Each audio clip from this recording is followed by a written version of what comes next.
Okay mga boss, mga ma'am, mga sir. Property presentation po tayo sa video na to. Nandito tayo sa El Nido mga boss, mga ma'am, mga sir. Okay? Although medyo malayo siya doon sa poblasyon ng El Nido o nasaan nandyan ng mga dagsa ng turista. Pero this property offers opportunities. Okay? This is about 33 kilometers from that area. Makakarating na kayo rito. Meron po siyang beach access. Yan. Alright, by the way, kasama ko si Sir Juni. Junel. Si Sir Junel. Didiscuss niya sa atin yung property, ano. 1 hectare to, Sir Junel. 1 hectare. 1 hectare hanggang doon yan sa Maynog. Sinasabi nyo, yun. Mula dito. So, ang haba ng frontage, ano.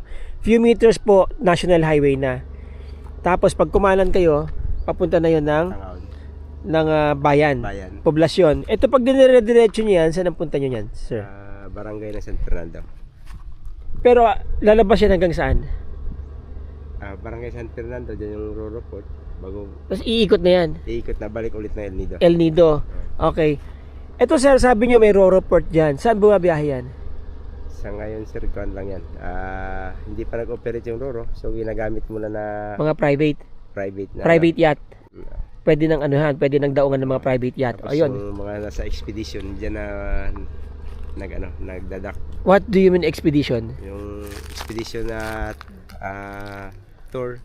Tour. Example, 2 days and 3 nights going to Coron. Okay, dyan nagdadak.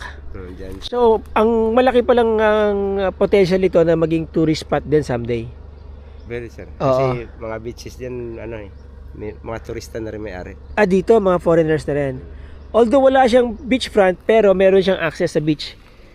Pwede kaya natin puntahan niya mamaya, sir? Pisilipin natin. Okay, paliparin po muna natin si Chokokoy, mga boss, mga sir.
Okay sir, Junel.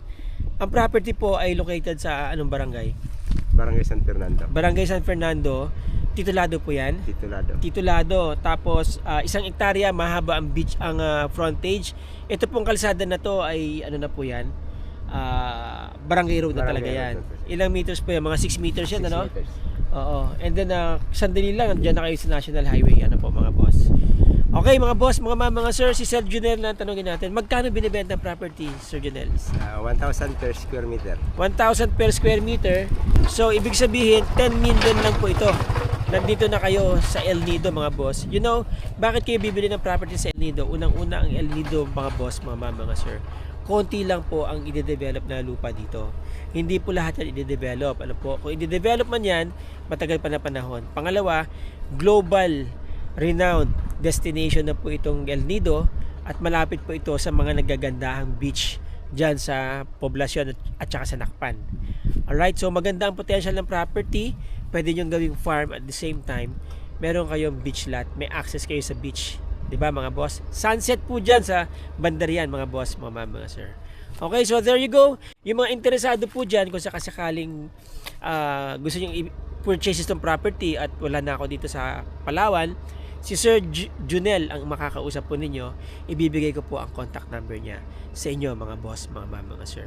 Huwag nyo nang pakawalan tong property na to kasi pataas ng pataas dito, no? Patas na patas. Kahit sir, 1 hectare, pwede talagang resort talaga gawin dito. Pwedeng resort po ito or pwede nyo i-subdivide at ibenta nyo lote-lote yung mga naghahanap ng beach lot. Consider na po ito beach lot kasi malapit po ito sa dagat. Again, maraming salamat po sa inyong panonood. Maraming salamat sa inyong time. Till the next video. Ciao!